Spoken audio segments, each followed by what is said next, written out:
you want to tote that fine line between treating them like family and then also being a high, like Luke mentioned, this a high performance team. What is up, guys? Welcome back to the podcast from unknown to unforgettable. We got Jay Falconio here in the studio, out all the way from Pennsylvania. So Welcome to the podcast, bro. Thank you. Appreciate it, Johnny. Real good meeting you face to face out in 8%. I think we had a great time out that way, and really, really refreshing also to see, how good that environment has been for you, and it's made you very unforgettable at this point. So I appreciate you, bro. Happy to hear. And yeah, I'm wailing from Philadelphia, so happy to be here. Dude, yeah, thanks so much. So I think one thing I just want to say from the start is I really like you because you brand yourself well. This is something that people can pick up from right away is you never know what a cold DM could do. Literally, I would not have known Jay if it weren't for him sending me DMs, and I literally would just look at them and open them and do nothing. Yeah. But when we saw each other at 8%, I knew instantly who he was. So it was crazy to connect, and actually I knew who he was before we even talked. He didn't even need an introduction at that point. So I think that's something that you've done really well. And I just want to commend you for that. But talk a little bit about yourself and your story, bro, and how you got to where you're at now. Because I'm assuming you probably didn't want to, your passion wasn't insurance at first. Does that sound about right?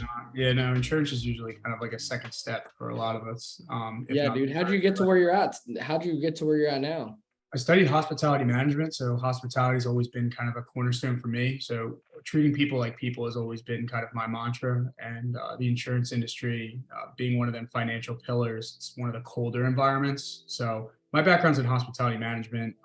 I fell in love with more of the sciences of the restaurant space and became a registered dietitian. So health and wellness, just like we talked about in Dallas, is a big part of our lives. And I try to keep that still in my life every day. So the health, the wellness, the hospitality, the restaurants, big cook, all that kind of stuff. And all that stuff brings personality and brings culture.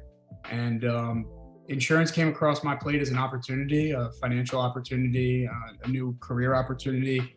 And I jumped on it. I got licensed pretty quickly. And although I don't sell any of the products, I created a culture and a team that does. And I think that's probably maybe some of the energy you picked up, Johnny, out that way in Dallas is doing the special things, doing the real things of building genuine connections, and not just with fellow colleagues like yourself or network connections, but the client.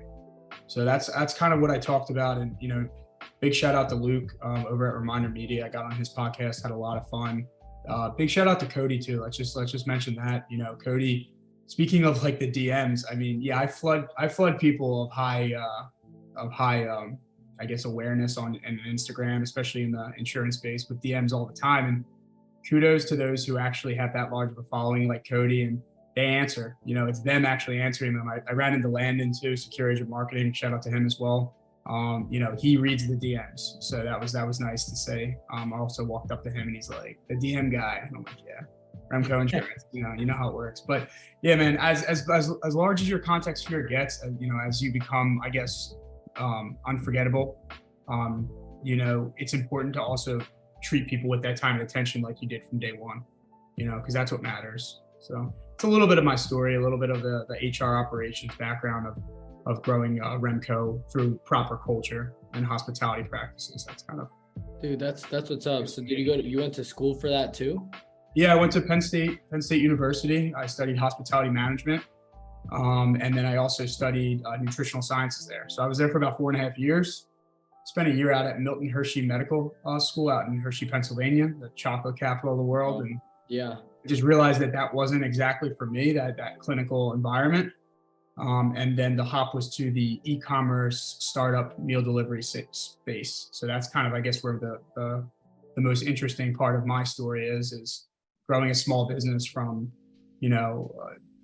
almost like a garage, having your mom the executive chef, growing into a 65 employee commissary kitchen, large batch catering kitchen, contracting UPS, getting boxes shipped nationwide, and then exiting that and heading into the insurance industry with the same skills, building a Yeah. company from the ground up. That's kind of So you built that up, you built that business up just from scratch? Yeah, we're a startup company. So a lot of the current partners, they were, delivering these bags in insulated cooler bags in their cars. We started in Pennsylvania, New Jersey, and then we grew from those states. So it's much as a startup, rented diner space before we could afford our own kitchen. So the true experience. What I learned from that is that, you have people who work hard, then you have people who just really, really want something so bad that they might give up other opportunities to seek after that. And I think that there's a level of passion and kind of resilience and fortitude that comes out when you do those types of projects. Sometimes it's not a positive experience. Sometimes you start realizing some of the things that you might lose in that process to get to where you need to be. So it's important to also be aware of the person that you are when you're grinding that hard. I think, you do a good job. Cody does a really good job about that, like family, balance with the work. And I mean, it always looks so good, like on social media, right? But like, what do you see behind the scenes? That stuff's important to keep in mind because there are things outside of the social sphere that, are happening. So. Dude, totally. So what are some of the stuff that you learned like through that? Because obviously, hey man, yeah.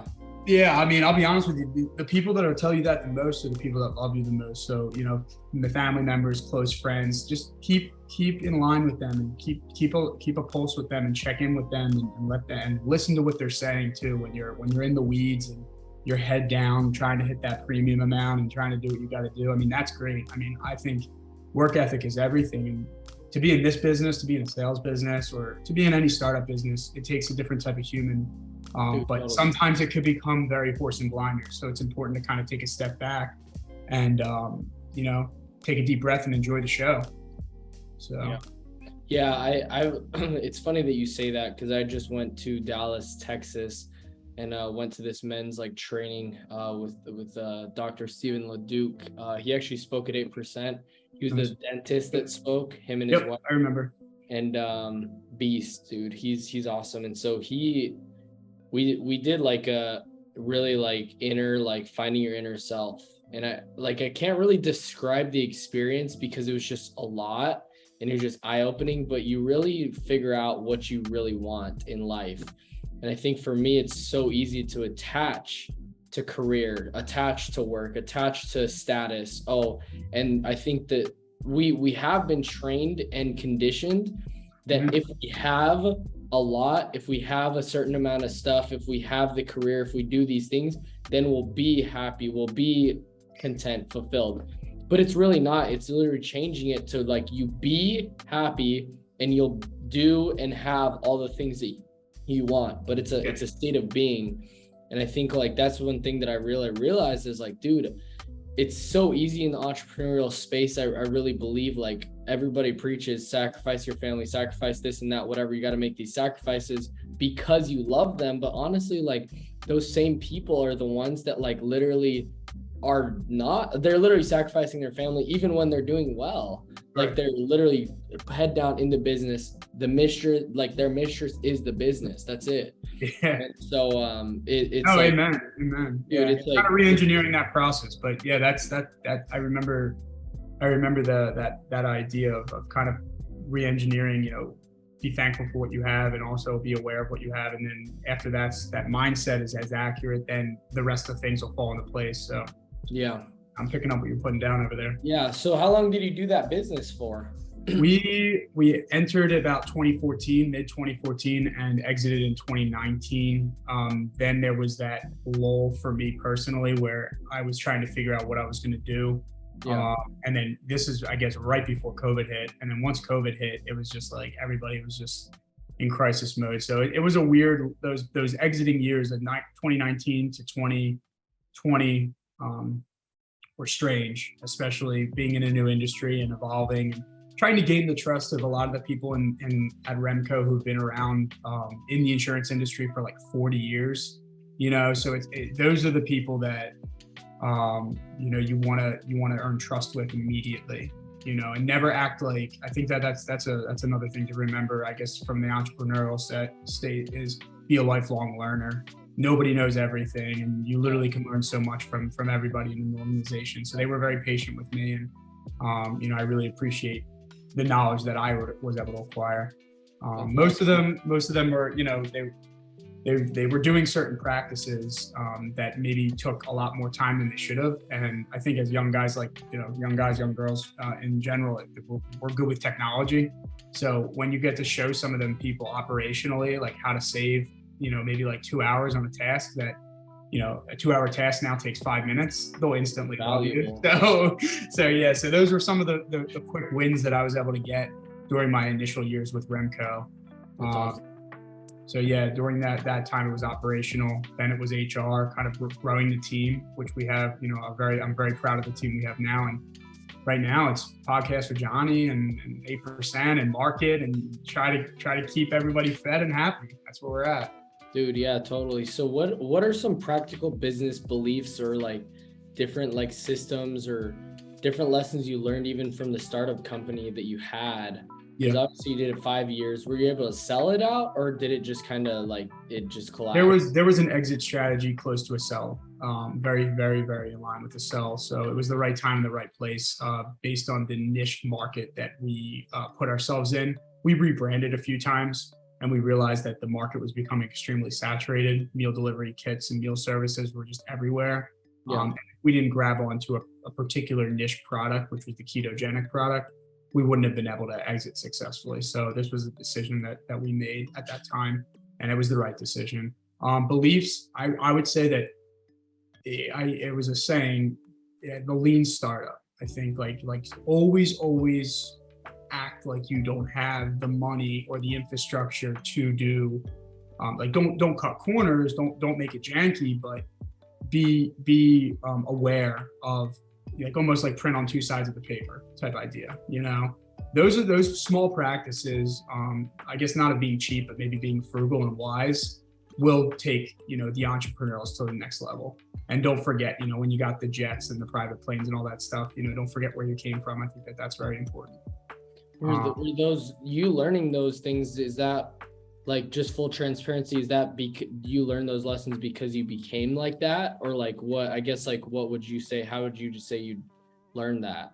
I would say that sometimes you learn them on your own. Sometimes you situate yourself with others who instill them in you. So a combination of both. I think we had really good mentors and partners around that company that I learned a lot from. So yeah, I would say a little bit of both.